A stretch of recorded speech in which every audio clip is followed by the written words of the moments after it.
Good evening and welcome to Plain Talk. If you were to ask a Guyanese how many languages are spoken in Guyana, they probably would be unable to give you any number, perhaps more than on their fingers of one hand. My guest this evening is going to tell us, well, you know what? We have probably a dozen languages. I probably know only two of those, English and Creolese. So I'll introduce my guest and she will tell us about all the work that is being done at the University of Guyana on languages and the various languages. Miss Charlene Wilkinson, welcome. Hi, Chris. To Plain Talk. Thanks for having me on. You feel very strongly about languages, Guyanese languages. I feel very strongly about a lot of things, as you know. In fact, you've been a lot on television, you've been in the newspapers, you've participated in academic discussions, of course.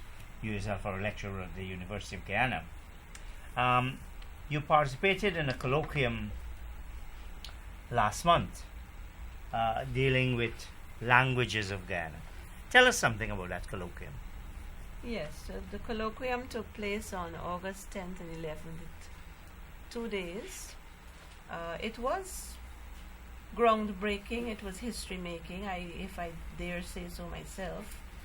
And one of the reasons is that we got 5 internationally known linguists, 4 of whom are Guyanese, to fly home, to fly to Guyana at their own expense to lead the colloquium. Professor Hubert Devenish, Professor Ian Robertson, Danish Jaggernaut. She's not very well known because she's not a public type person, but she's a very powerful linguist. Professor Keen Gibson came home as well. Professor John Rickford, and we had Nicholas Farraclas from Puerto Rico. And those linguists spoke directly to our linguistic situation in Guyana.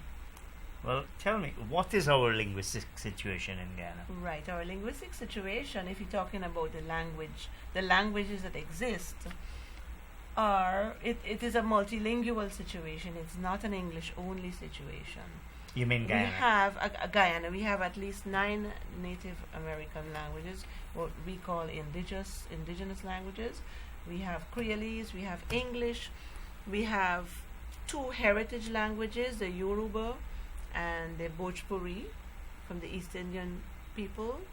And well, now we have Portuguese because the immigration level of the Brazilians is very high. So Portuguese is very present in a way it never used to be before. Don't forget the Chinese. And the Chinese, yes. But in terms of what we would call Guyanese languages, we're talking about our 9 indigenous languages and Creolese. Creolese is an area in which you have done a lot of work. What fascinates you about Creolese? I'm not fascinated by it. You're not? No, I just... What causes you to be so interested What in it? causes me to be so adamant about our validating it, you would say, is the fact that it's not validated at all. The great majority of our children, our people speak it. And yet it is, in many circles, it is still not even considered to be a language. Or it's socially unacceptable? Socially unacceptable in certain places. Like you and I automatically assume that we have to speak English. Standard And English we or the can. Queen's English? And we can. Right. But just by virtue of that very fact, we are blocking out thousands of other people who might like to be up here. Tell us something about Creolese. How, from the historians who have done serious studies of language, how did Creolese develop? Well, it developed like any other language. the way English developed from contact between people who spoke other languages, and over many centuries, that contact situation produced a new language. This exactly the same thing happened on the coastline of Africa when the Europeans went to trade, ended up trading in human cargo, but you had a contact situation between African people and European people. So you had different creoles emerging because you had different European groups. In our situation, it was the British. It is now, in recent times, it's British. But on this particular space we call Guyana, it used to be the Dutch. So there was, in fact, an earlier Creole that emerged from contact between the Dutch and the African. When the word Creolese is used by linguists, people who specialize in the study of languages, what do they really mean? What does the word Creolese mean? Is it because you introduced Africa just now? Does it mean then that Creolese is a term that can be used in any continent or country? The term Creole is used here from a cultural standpoint to speak about people who are mixed. The actual people are referred to as Creoles. They were referred to as Creoles by the British. The language got the name for the same reason, that it came out of a contact between two different groups of people. So they, in whichever country they can have Creolese then. Is that what you're suggesting? You could speak of any place where a language is emerging. You could speak of it as a Creole. Linguists usually use the term pidgin in the first generation, where that contact is happening.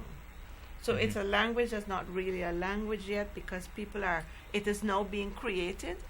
But as soon as another generation of children are born and they start speaking that pidgin, it becomes part of the fabric of the culture, the society, and several generations later it becomes a true language, as we would say.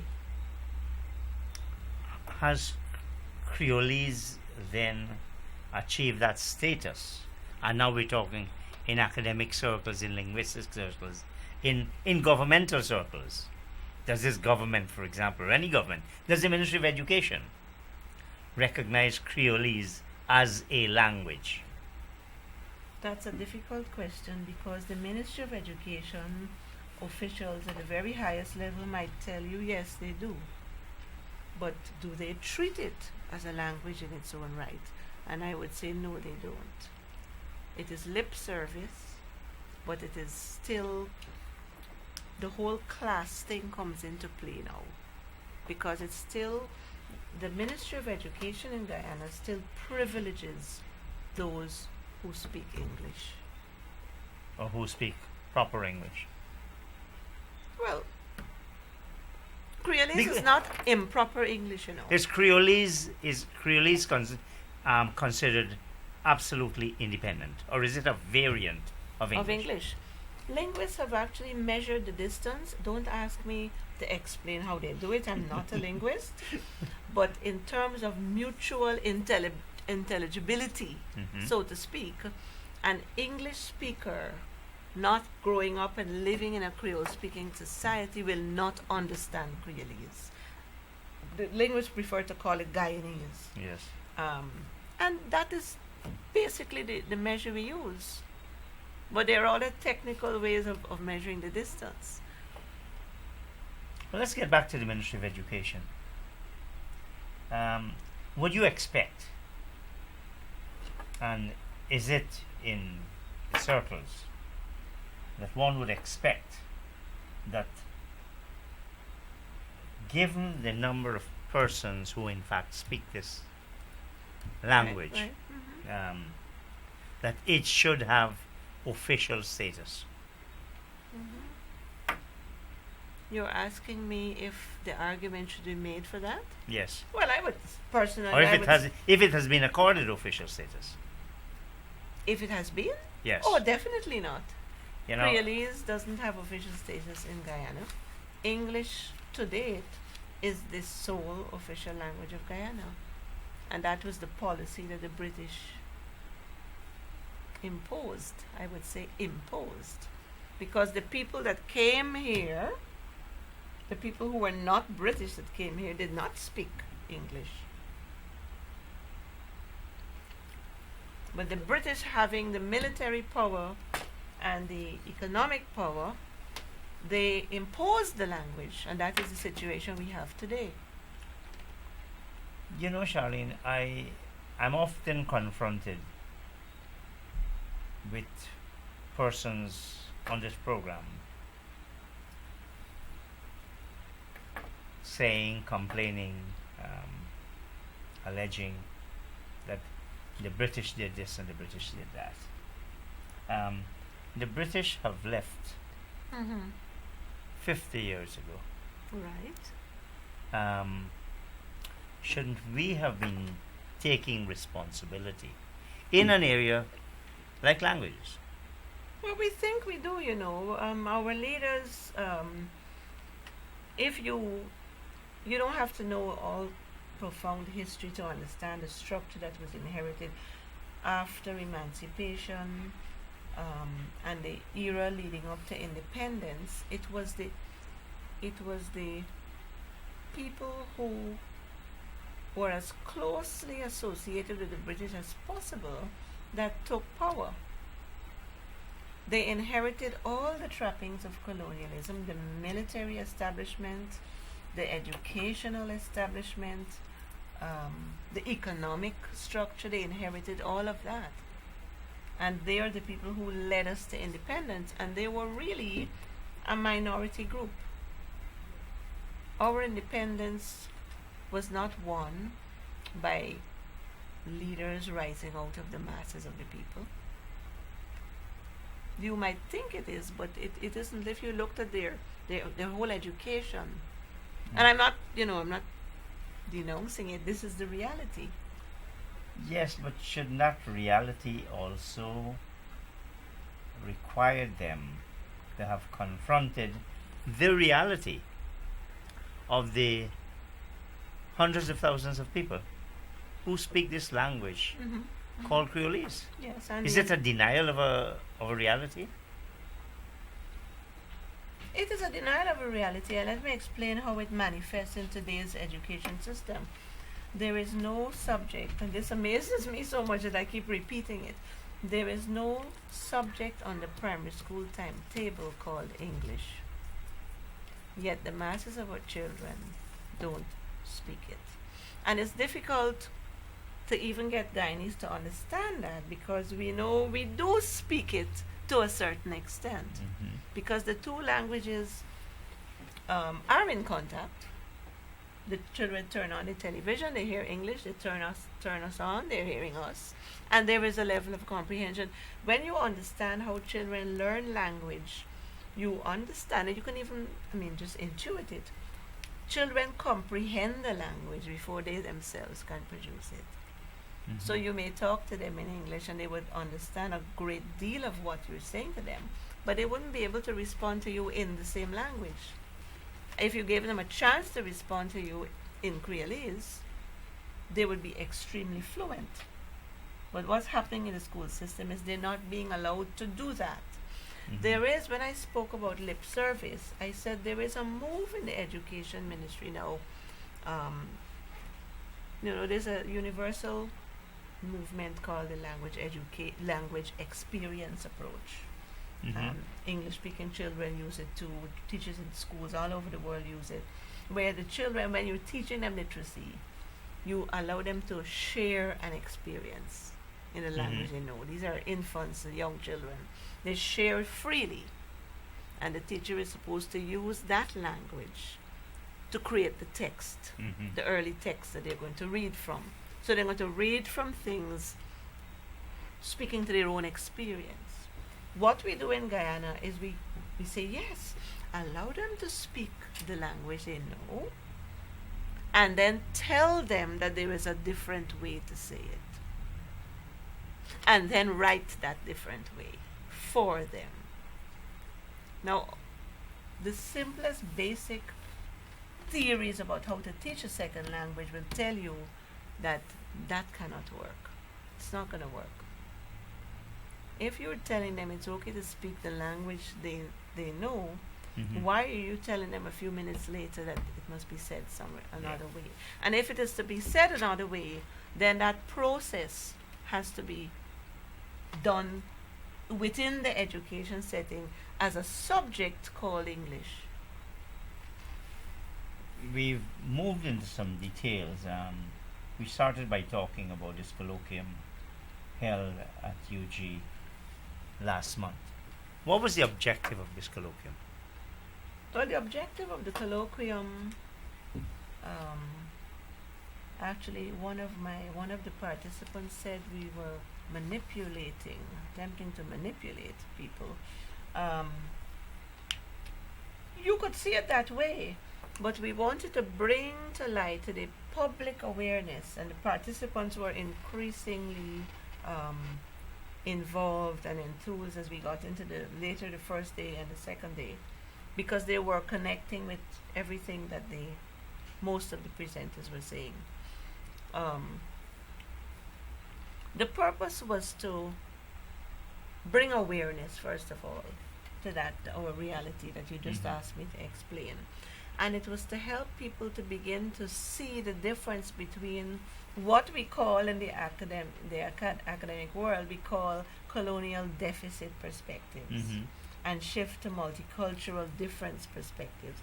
The colonial deficit perspective says these poor, underdeveloped, ex-slaves and indentured servants and poor primitive people don't know English. They're deficient. They're linguistically deficient.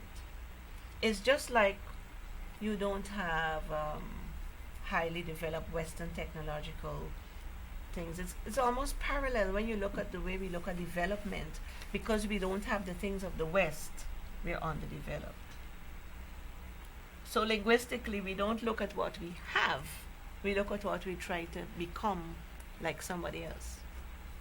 So the whole thing about asking how many languages, basically, who speaks them? So we had all those people in the room for the colloquium. We had speakers from every single linguistic group in Guyana. Well, is it that we have this language? Is it a language department at the university? Well, the department itself is called the Department of Language and Cultural Studies. That's the one I work with. The initiative to do the colloquium, however, came from what we call an informal working group for language policy.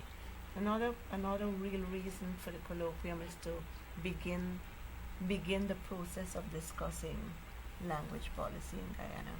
It is not a new process, however, Chris. This process was started since the 1970s. Somehow it got derailed. I don't know. I recall one of the professors telling me a CEO who will not be named on this program said, so we have a lot of language, let us move on. Let us acknowledge it and move on.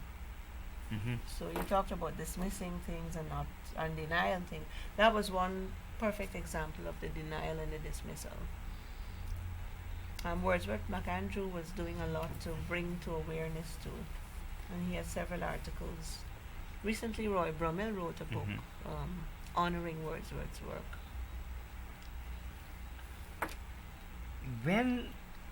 What kind of mass speaking a language allows some limited recognition of that language? Now, for example, we are saying we have at least 11. How we know that English is probably the most widely. You might challenge that and say maybe no, it's Creolese. You have the YY, Patamona, the Makoshi. Um, what's the largest and what's the smallest? Has the University of Guyana done any kind of study to determine that? The university does have an Amerindian languages unit. It is no longer called that. Its original name was the Amerindian Languages Unit. It's now called the Amerindian Research Unit. There may be talk about changing the name to Indigenous, as we are talking now about changing names. I don't have that information in terms of numbers of speakers, but there are people in Guyana that do have that information. I believe may be wrong on this, I believe the United Nations number is 10,000. If 10,000 people are talking a certain way and understand each other, that is their language, right? In terms of the Amerindian people, the indigenous people, their numbers may be smaller, but there has never been any issue about whether what they spoke were languages or not. They're acknowledged as languages. They're acknowledged to be endangered languages precisely for the fact that the numbers are going down. So another work that linguists do, another very important work, is preservation. Preservation and documentation come hand in hand. We already have 7 dictionaries of the indigenous languages. The 2 that still need dictionaries are Carib and Warao, I believe, has, I can't remember the second one, but Carib is one that needs a dictionary. So Amerindian languages have always been respected. Moves have been made to document, but the same has not happened for Creolese as yet. And that is wrapped up in our history, the history of slavery. One of the Jamaican writers in his play, Old Story Time, he had one of his characters say, "Nothing black, no good." The attitude that the Africans themselves have to things of their own creation. Yes. So, and the Creole is of the African creation. Creolese, all Creoles. Interesting, Charlene. You say that that no dictionary has been written. I've heard in my own biased kind of education, and I remember my teacher telling me, "Boy, why don't you speak proper English?" Right. It's sometimes felt that some of these languages don't lend themselves to writing, that they're not written languages, they're oral, they developed in an oral culture, and they forever they will remain. Is that is that how the language people see it? Yeah, but language is not writing. Language is language. Language is what we speak. Or what we sign. Right? But when we begin to write it down, it is not the language we're writing down. It is a technology we're using to make what we're saying visible. People need to recognize that. And if you can do that for one language, you can do it for any other language. It's just a matter of doing it. English was actually spoken for several hundred years before somebody decided to write it down. So we are going through a shift in the world right now, and maybe that's why I'm here and fighting the activist battle, because I'm not a linguist with great training and experience. I'm a teacher with a lot of training and experience, and it is because I see the great injustice being done in the schools to the children that I speak out on this matter. It's the injustice in terms of what? The injustice to the children's linguistic rights. We had during the Independence Symposium, I had a group from Buxton do a little play, and the play was called "Who is Speaking Like That?" And when I say that to my teachers, the teachers I teach at UG, they say, "Miss, we're all guilty."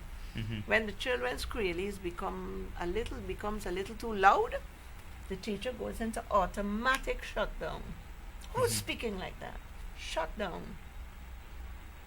So that has to do with slavery and the mentality of being ashamed with who we are and what we have produced. As you said, it's language, whether it's lends itself to that, to recording or having been recorded. Another belief about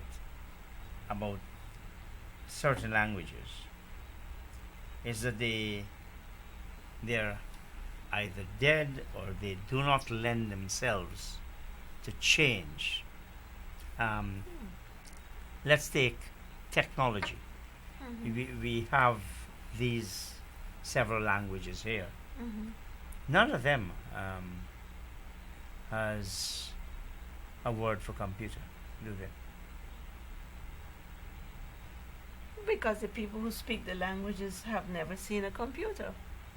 But as soon as the computer enters their culture, believe it or not, a word or a phrase will be created for it that integrates its presence into that culture. I mean, there's a thing that languages do called borrowing. They can actually borrow the word as it is, but it doesn't. Which is how English developed. Borrowing is actually the last resort for a language to develop. There are different ways of developing. Borrowing is one, but if to take the word wholesale into your language has many implications.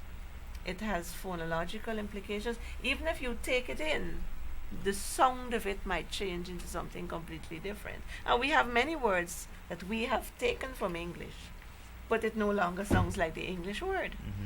Today we were talking about borrow.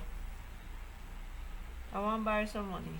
Well, It comes from the English borrow, Mhm. right? There are many words like that. So it becomes a completely different word. We ain't talking it bad or pronouncing it bad. It's we word now. We make it into we word. What is the University of Ghana hoping to do by these initiatives in terms of the languages?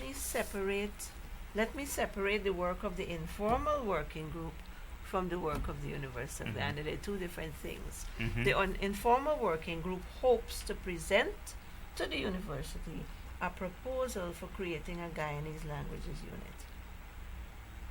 We have not made that presentation official yet. We have made a preliminary presentation. We've been told to finalize, fine-tune that proposal and bring it back. But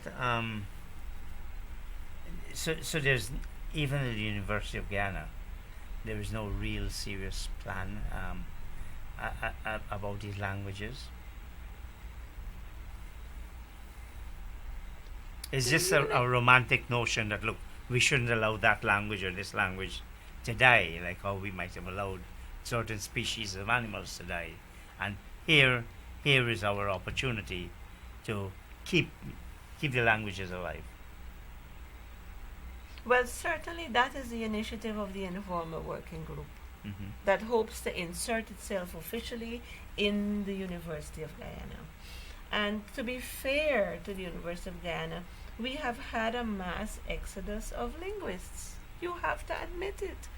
Professor Devonish has helped Jamaica to develop their language policy, Guyanese. Professor Ian Robertson has helped Trinidad to develop their language policy, Guyanese. Professor Rickford is out in California fighting for the rights of African American children. As a matter of fact, Rickford did a wonderful presentation recently speaking about how linguistic discrimination prevented Trayvon Martin's fair trial when the girl from Haitian background, Jeantel, spoke in court to an all-white jury. They claimed that her testimony was not credible. They couldn't understand her language. So her rights were violated and Trayvon's rights were violated. This is a serious matter, right? we do hope to bring one of those linguists. I wouldn't call the person's name yet. We hope to bring one of them back to work with UG in the near future. But basically speaking, we have to find, and this colloquium was the way to bring our linguists back home to work, to help with this thrust for a language policy to be developed in Guyana. We have no language policy, so we're using the one the British left with us. English is the only valid language. We are capitulating to linguistic imperialism. Those are two words you've used: linguistic imperialism and linguistic. It's not my words. Discrimination. Linguistic discrimination. That's right. And that's because someone who doesn't speak the accepted language in that particular circle, that's right, is treated differently. Yes, that's right. And treated differently in the school system in their own country. We have, you hear people writing 25 subjects these days at CXC. Would you like to see Creolese being a subject at the CXC? Well, I mean, because that's a policy issue, isn't it? To a certain extent, Cape Communications has begun to include the understanding and let me put it this way, the metacognitive approach to looking at language, but they don't really teach Creolese. Now, they please teach explain an awareness. That metacognitive. In other words, the way we look at how we speak. Mm-hmm. All countries do that. All nations have classes where their people go to learn their language, even though they're born speaking it. Yes. In England, the children go to English class. In France, they go to French class. What you do with language is you reflect upon it. That's what we call metacognition. You reflect upon the way you speak so that you could learn more how to use that language to be more effective in the things you want to do. So that's all you're asking for Creolese. You're not asking for anything earth-shattering. You're asking for us to do with Creolese what every other people do with their language. And it's very easy to do because we already have a descriptive grammar of Creolese. Professor Devonish, although he's sitting in Jamaica, helping Jamaicans with their language rights and policy, he has also written a descriptive grammar of Creolese with the help of a Jamaican linguist, Delia Thompson. We often hear that the university is producing people and when they come out they can't get a job because we're not matching the needs with society with the output of the University of Guyana. Would that be a fair criticism of some of the efforts being made, say, to promote Creolese through the language department of the University of Guyana? That, look, what are they studying this for? They're not going to use this. What are we studying Creolese for? We're not Yes, going to use yeah. it? Everybody else is using it. Well, I'm not sure everybody else. But the right. the language of business is certainly not Creolese. The language of the government, as you said, the language of the state. Which business? You said there's only the official language. Right. All official documents. All official but documents. Which business are you The speaking newspapers,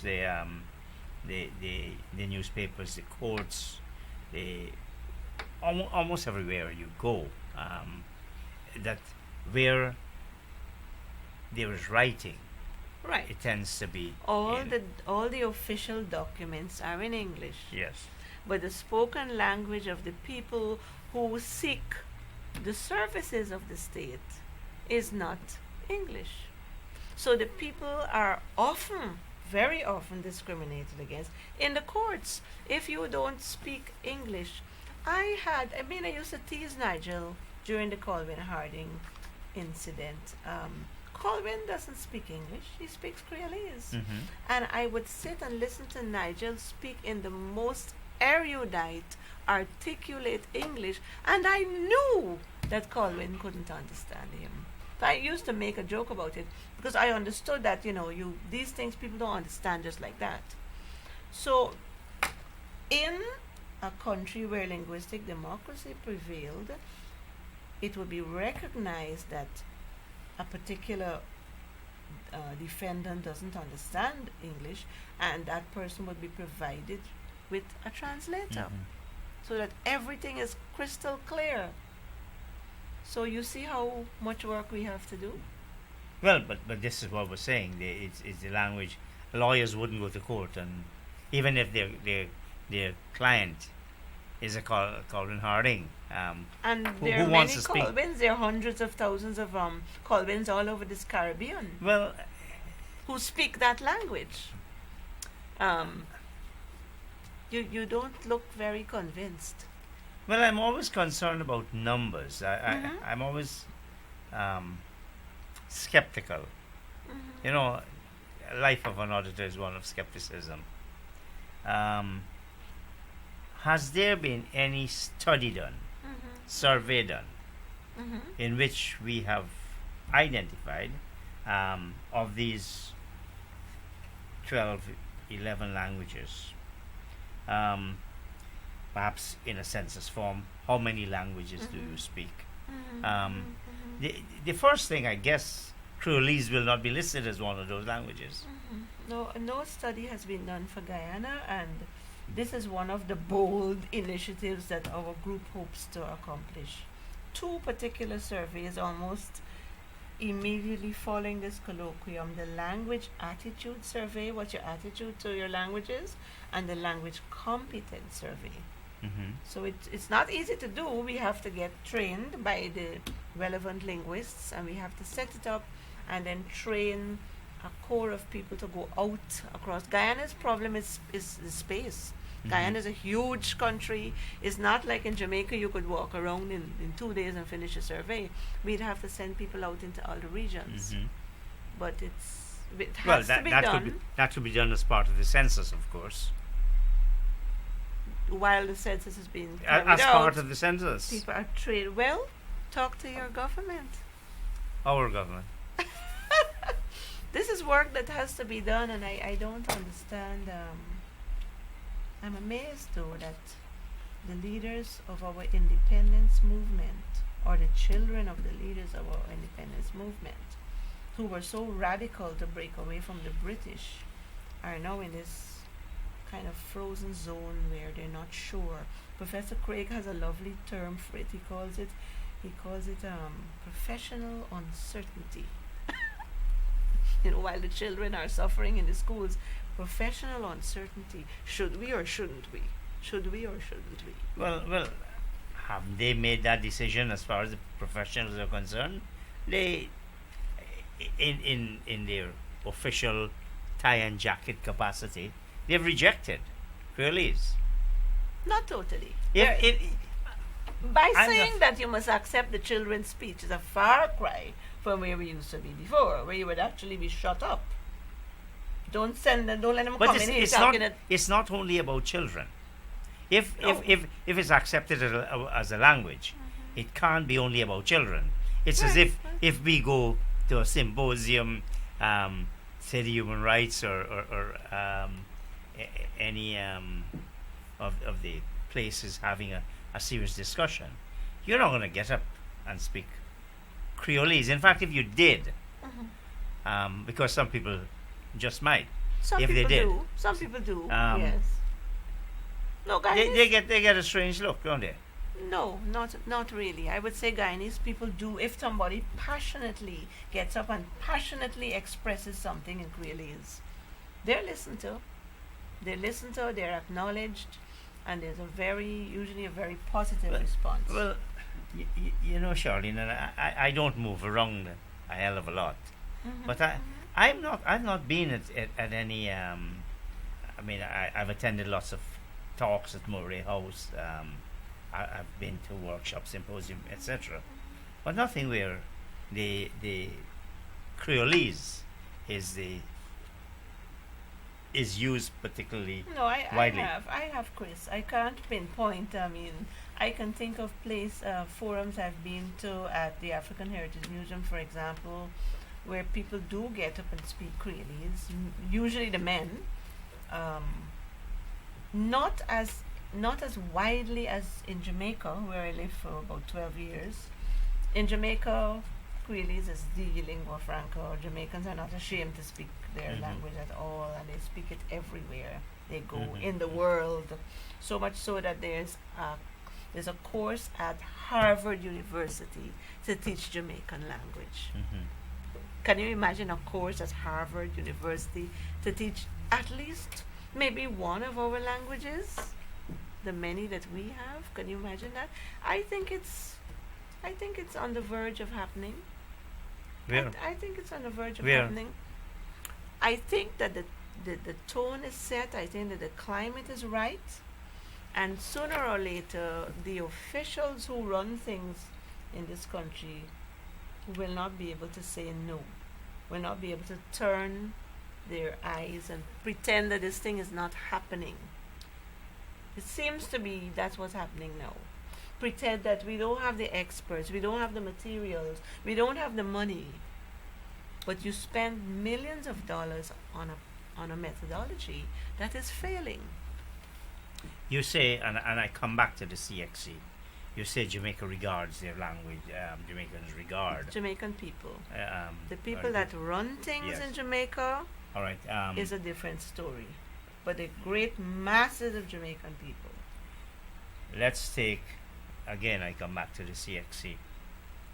You know, when I was studying, they would say, look, you can answer this question based on the law of your native country, or you can write it based on English law, or perhaps something else.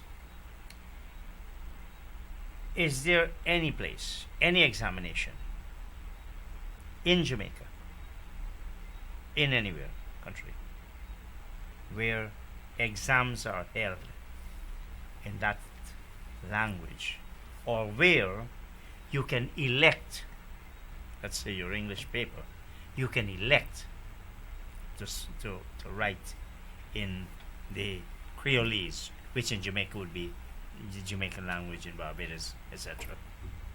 Again, Chris, no, because who sets the exams? The people that run things. But we're saying that Jamaica is a good example Yeah, but I was of making how a developed we are in distinction this between regard. the people and the state. The people that run things in the ex-British Caribbean states are of a certain ilk. The masses of people are something else, right? I'm not trying to say it's black and white. I mean, but who sets the exams? Now, I would say, let me explain what's happening in CXC. CXC English, being guided by certain linguists, way back when CXC came into the picture, they said, in question 3, where you write a narrative, a short story, you are allowed to express the words of the characters in the language of your whatever Creole you're speaking about, Jamaican, Antigua, wherever CXC was done. So there was another form of lip service, but it's still getting us somewhere. You're allowed to write the characters' voices in the Creole of your country. But of course, the person who telling the story got to tell it in English. Narrative Which is voice. what newspapers do, for example, when they report it. Exactly. Still, it's a positive. But in terms of the media isn't doing anything new, because way back, if you go back into the archives of the Argosy, the graphic or whatever, the old, Argosy too. They used to quote Yeah. the Creole speakers. But if you want to say what the person said, you have to say. They used to quote them verbatim in their Creole. Go back to some old Argosies, you'll see it. So there is a positive move, but it is still not quite saying that the two languages are equal. Because if you got to tell a real good story, and you still got to tell the story in English, but your characters could speak Creole. You see the difference? You see the dilemma there? Mm-hmm. If it's good for the characters, why is it good for the storyteller? Okay, so the state does not do that yet, but there was, in 2003, there was a project in Jamaica that ran for 4 years. They called it the Bilingual Education Project at 3 primary schools, where you had exactly that. You had bilingual education, where they took the books, all the textbooks, translated them into Jamaican language, and taught 1 semester in English, another semester in Patois, the Jamaican language. And the results were astonishing. The results were that overall, the children in the bilingual education group did better at composition in English than the children in the regular school system, and that the boys did better than the boys in the regular school system. So there we have an experiment in Jamaica that worked, but then right after that, Jamaica had a reactionary, no names to be called, a reactionary minister of education. You're free to call names in this program once. No, it's okay. I am. Yes. But what do you see as the outlook? Let's stick to Guyana for the next 10 years in terms of Creolese. Depends on whose outlook. No, the outlook for Creolese in the broad scheme of language. Is it going to be introduced in the schools? Is it going to be accorded a full language status?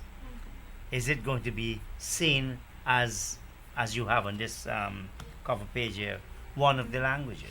Well, you know, if I'm by the persons who have the authority to do so.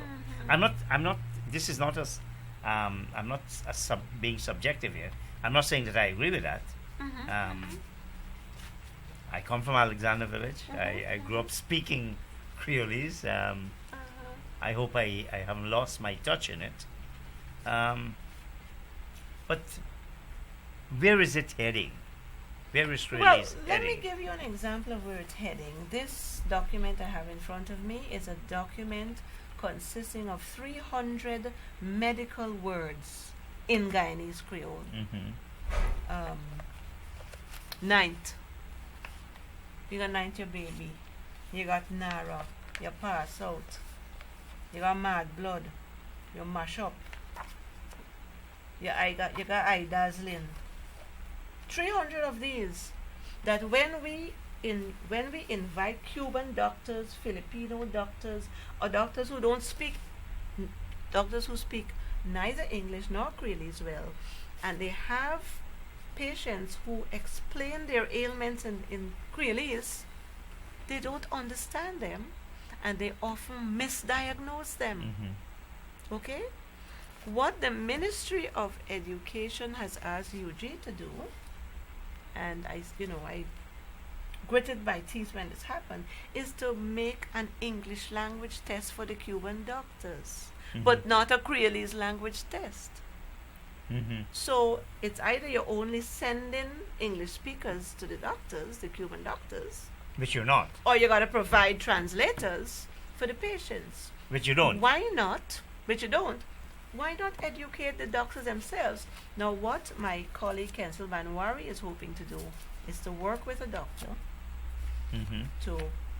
we have the Guyanese word spelled the Guyanese way. There is a spelling system for Guyanese.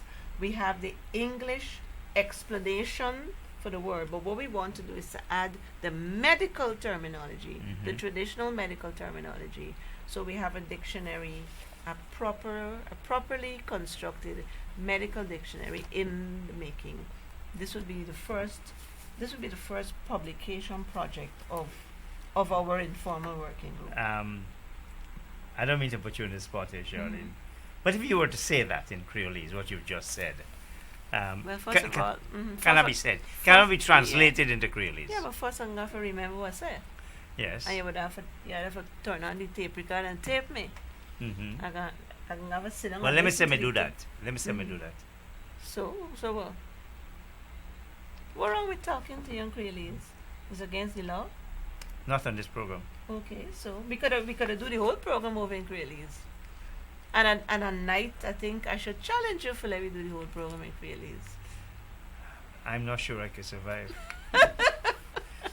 Your loss. Well, you know, because in as I said, in your professional life, you're almost told not to do it. I mean, Yes, of course, let of me course. let me be very honest. Raman McRae has staff meetings, or we have interaction, and instinctively, Instinctively. I expect persons. I would say it would be disrespectful if you didn't speak. Again, as my school teacher used to speak proper English. And I'm not sure if you want to call it instinct, though. But if it's instinct, it's a learned instinct. It's Mhm. not a true instinct, Hmm. right? I mean, there is another level of instinct that you can go Well, my to. natural reaction would be, look, Mm. you really ought to be. It's a learned reaction. It's not natural. Don't come to the office. Don't come Thursday morning. Because you that's do that to your employees. you Confess now. mean the truth is this. I think the truth is this. They would expect. They have a certain Yes. expectation Yes, of course, of of what course, I of would course. And there's nothing wrong with having expectations. want. And they come and say, "Good morning, Mr. Ram." And there's absolutely nothing wrong with English. Um, That's not the issue. The issue is not that something is wrong with English. no. But Yeah. no, we're not talking English now. I'm just saying that if that person was to approach that in Creolese, I'd probably feel, well, what's going on? At the very least. Right, because you're accustomed to an English-only world. Well, no, you know this is a strange thing. I mean, you move out of the formal job Right. setting, and then you sit down in the which is another. I Right, guess that's a Chinese Creole word. term. Of Yes, course, yes. of course, yes. In the lunchroom, and you seem to relax, speak more naturally, because again, instinct. Maybe that's what It's like what we're probably more yeah, comfortable with. It's like wearing clothes and being naked. You have me thinking Or of that, wearing Charlene. Wearing shoes and Yes. wearing shoes and being barefoot. Barefoot, yes. But the truth is that you can also wear shoes in Creolese Yeah. because there is informal Creolese and formal Creolese. Yes, And yeah. if you're a real Creole speaker, you will know that. You will know the difference. Formality is not so much language, it's tone. We got a couple minutes. Creolese. Is there a geographical and regional variant to Creolese in Guyana? Oh, In other definitely. words, Yeah. there's a Berbetian Absolutely.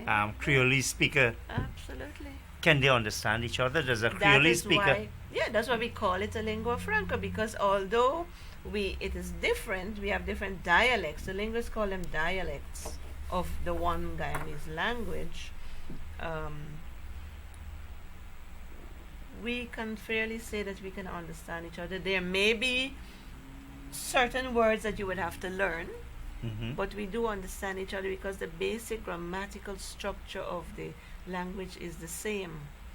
Even if we move from saying Abidis to Abi, Mhm. we will understand each other. You see? So that's the thing. And remember that English also has dialectical variations. Yes, yes. English from parts of England and then English that has moved out of England, there are variations in that language too. So Well- whatever argument you come up with for Creolese, there are Yes. parallels in other languages. You go to Manchester or Liverpool, it's vastly different from if you're in East London where you have the Cockneys. Yeah, and the beauty of variety is that we recognize each other and celebrate our separateness, our difference, our You know, you can uniqueness. answer me in Creolese. Let me. Okay, I would have to concentrate and switch.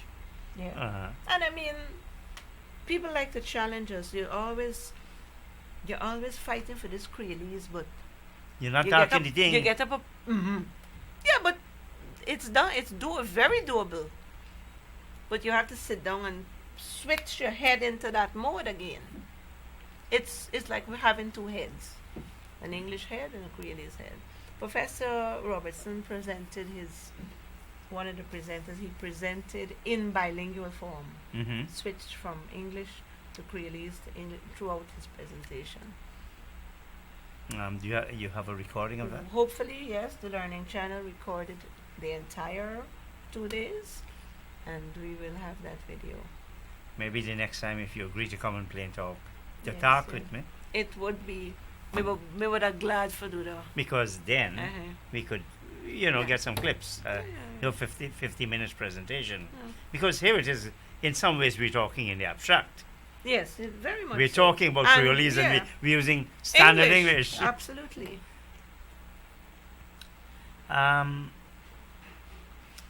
Do you feel the efforts you put into it? Do you feel you're seeing results, meaningful results now? And don't give me a platitudinous response.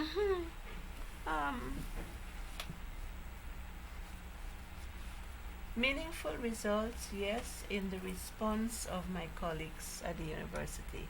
That's a very small group, though. Right, but no meaningful results at the level of the state. Then people would just run things, so. But No response. and now people them. But me not give up. And now people them. Me not give up, Chris. Charlene, Miss Charlene Wilkinson. I want to say thank you so much for spending this hour with my guests, most importantly, and with me, to explain some of the work that's being done at the University of Guyana and within the communities on developing, if I can say so, the Creolese and getting some recognition for it as one of the languages that is perhaps most widely spoken by people of Guyana. And I wish you your efforts some success. In fact, I hope that the success will accelerate, and that within a short while, maybe at the CXC, and that we stop having just reported speech in proper English, but direct speech in anything else. That we need to make a serious transition into that area. So again, thank you very much. Very, very nice of you to have me. And if you go to work tomorrow and you say morning, I know I win something. I'll try it. And I wouldn't let instinct take the better You of me. mightn't even notice you say it. Operators and viewers, thank you. Good night. See you next week.